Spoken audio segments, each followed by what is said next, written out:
Hi buddies, learn parts of Excel day by day. Clipboard group. This group has 4 commands. Number 1, copy, which is used for making duplicate data in another area. Select the cell or area of data, then click the copy. Then select another blank cell and click paste in group. Number 2, cut, which is used for moving data. Select the cell or area of data, then click the cut. Then select another blank cell and click paste in group.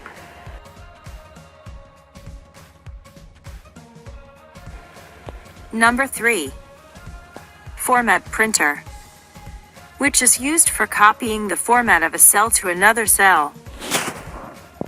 First, give some colors and font changes to the cell.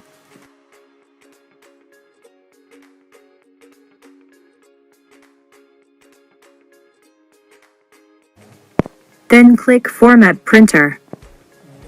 Select another cell with data. Number 4, Paste, is used with cut, copy, and format printer. It makes them work. Thanks for watching. If you want to be on your own and stop asking questions about Excel, subscribe us for our more videos.